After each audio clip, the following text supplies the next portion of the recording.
पश्चिम बंगाल राजनीतिक रूप से सबसे ज़्यादा पोलराइज स्टेट है। ये शब्द किसी नेता या अभिनेता के नहीं बल्कि देश की सबसे बड़ी अदालत यानी सुप्रीम कोर्ट का है। आखिर ऐसा क्या हुआ कि सुप्रीम कोर्ट को ऐसा बात करना पड़ा?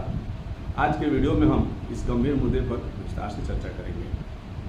दरअसल में पश्चिम बंगाल सरकार और भारतीय निर्वाचन आयोग के बीच विश्वास की कमी को देखते हुए सुप्रीम कोर्ट ने 20 फरवरी को निर्देश दिया था कि राज्य में मतदाता सूचियों की विशेष गहन पुनरीक्षण यानी कि SIR के दौरान दावों और आपत्तियों के निपटारे के लिए न्यायिक अधिकारियों की नियुक्ति की जाएगी। इस प्रक्रिया में ये न्यायिक अधिकारी निर्वाचक रजिस्ट्रीकरण अधिकारी यानी कि ERO के तौर पर कार्य करेंगे। उसके बाद जब मालदा में विशेष गहन संशोधन SIR के काम में लगे हुए न्यायिक अधिकारियों को 1/4/2026 को दोपहर से लेकर आधी रात तक प्रदर्शनकारियों ने बंधक बनाकर रखा।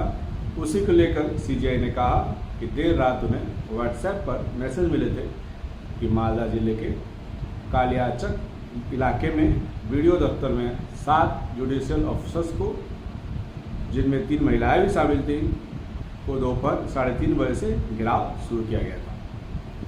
जिसकी इन्फॉर्मेशन मिलने के बाद कलकत्ता हाई कोर्ट के रजिस्ट्रार जनरल ने राज्य प्रशासन से कार्रवाई करने का अनुरोध किया, लेकिन रात 8:30 बजे तक कोई कार्रवाई नहीं की गई। बेंच ने अपने आदेश में कहा कि रजिस्ट्रार जनरल की अपीलों पर रात को 8:30 बजे तक कोई कार्रवाई नहीं की गई। हालात इतने गंभीर थे कि न्यायिक अधिकारियों को खाना और पानी भी नहीं पहुंचाने दिया गया।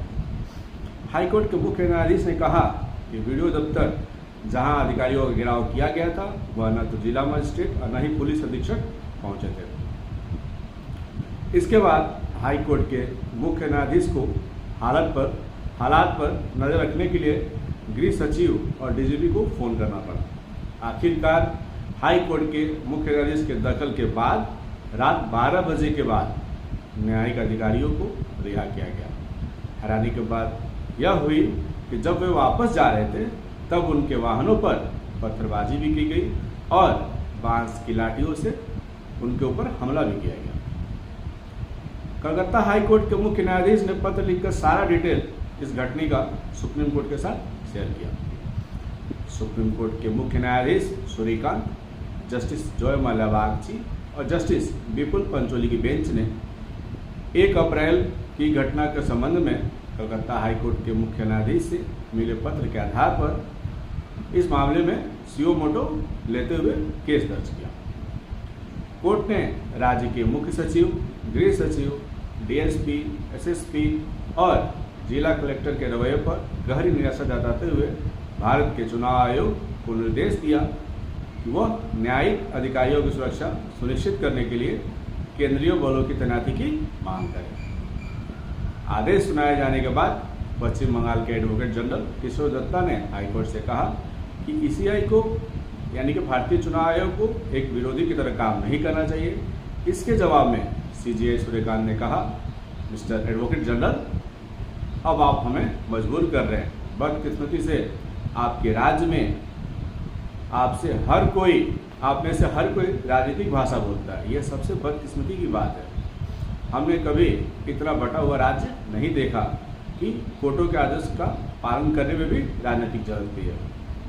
आपको क्या लगता है कि हमें नहीं पता है कि उपद्रवी कौन है? कम से कम मैं तो रात के 2 बजे तक सब कुछ देख रहा था।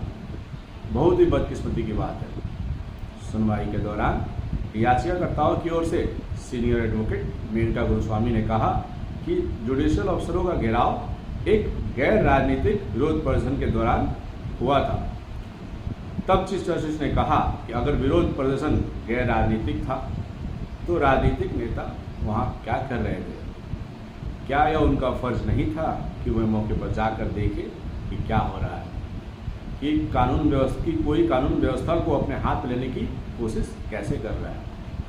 इससे पहले चीफ जस्टिस ने टिप्पणी की थी कि पश्चिम बंगाल को छोड़कर बाकी सभी राज्यों में SIR की प्रक्रिया सुचारू रूप से चली और चल रही है। इस केस में आगे क्या होता है उसके लिए बने रहिए मेरे साथ। मेरे वीडियो को लाइक करिए, शेयर करिए, चैनल को फॉलो एंड सब्सक्राइब करिए। धन्यवाद।